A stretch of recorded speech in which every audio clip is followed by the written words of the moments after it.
di kalangan Indonesia hari ini. Nah, kalian kan hari ini kan kalian generasi Z, generasi yang nanti kedepannya kan diharapkan akan menjadi penerus nih. Tapi hari ini lingkungan sedang terganggu nih. Nah, saya mau agar nanti Raini Tutir coba disampaikan pandangan dari Gensi terkait dengan lingkungan ini secara umum sampai dengan tahapan di lingkungan sekolah yang lebih kecil. Nah, seperti apa di pandangan Raini terhadap isu-isu lingkungan hidup belakangan ini? Terima kasih atas waktu dan kesempatan untuk saya. Nah, menurut saya isu yang terjadi pada lingkungan hidup ini itu terjadinya karena kita sendiri manusia, karena kita tidak bisa menjaga alam dan lingkungan kita. Nah, seperti yang terjadi di Sumatera, Pak, itu terjadinya karena manusia menebang pohon secara sembarangan, sehingga hujan yang turun deras dari atas airnya tidak diserap oleh pohon. Makanya terjadinya banjir bandang yang melanda di Pulau Sumatera. Nah, menurut saya solusi yang paling tepat adalah kita manusia sendiri mempunyai kesadaran diri untuk menjaga lingkungan kita, selalu melestarikan lingkungan kita, dan juga selalu ada dukungan dari pemerintah kita sendiri untuk terus melestarikan, membudayakan, menanam pohon dan juga menjaga hutan. Baik, jadi menurut Raini, hari ini situasi yang terjadi hari ini adalah kesalahan dari manusia itu sendiri ya. Iya. Maka harus dimulai dari diri kita sendiri. Oke. Nah, sekarang kan kita ada di lingkungan sekolah nih. Lingkungan di mana tiap hari kita, rumah kedua dari kita semua kan ada di sini. Nah, apa yang harus dilakukan oleh pelajar hari ini untuk menjaga lingkungan sekolahnya tetap asri, tetap bersih dan lain sebagainya, sehingga hal-hal seperti yang terjadi di Sumatera itu tidak terjadi di lingkungan sekolah. Kan bisa saja tiba-tiba sekolah kita banjir kan gara-gara.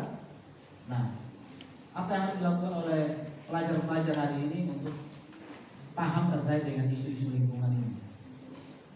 Baik, menurut saya Pak, yang kita harus lakukan di sini, terutama itu kan di sekolah kita masih banyak sekali pencemaran lingkungan yang terjadi karena sampah-sampah. Nah, di situ karena mungkin dari kita sendiri, karena saya sebagai siswa juga kurangnya menjaga lingkungan kita, seringnya membuang sampah sembarangan, makanya terjadinya pencemaran lingkungan melalui sampah-sampah. Nah, sampah juga dapat menjadi salah satu penyebab banjir karena karena berada di tanah, dan tanah tidak bisa menguraikan sampah plastik secara cepat. Nah, menurut saya kita sebagai siswa-siswi SMK Negeri 3 Kupang agar selalu mematuhi perintah-perintah dari guru, dan sudah disiapkan setiap tempat sampah itu untuk kita membuang sampah pada tempatnya. Jadi solusinya adalah kita sendiri, dari dalam kita sendiri teman-teman, yang harus ada niat dan juga keinginan dari dalam diri kita untuk selalu membangun lingkungan kita menjadi lebih baik dan bersih. Itu saja mungkin dari saya, Pak. Oke, Raini, ini pertanyaan terakhir untuk Raini. Biasanya mengajak teman untuk melakukan pola hidup yang sehat, pola hidup menjaga lingkungan ini agak ribet ya. Mungkin Raini sadar akan membuang sampah pada tempatnya, tetapi teman yang lain ini kan tidak. Nah, bagaimana cara Raini nanti setelah ini mampu mengajak teman-teman yang punya pola pikir yang lain, yang buang sampah sembarangan? Apa yang bisa Raini lakukan untuk memberikan pemahaman yang sama, punya pola pikir yang sama seperti Raini? Apa pesan yang bisa disampaikan kepada pelajar hari ini? Silakan.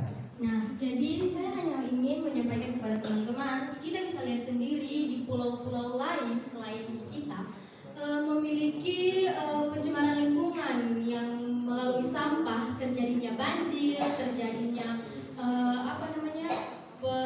penyumbatan pernapasan bagi kita yang menjadi penyakit. Teman-teman sendiri bisa lihat dari situ bahwa itu akan mengganggu kesehatan kita. Jadi menurut saya teman-teman mungkin bisa mengikuti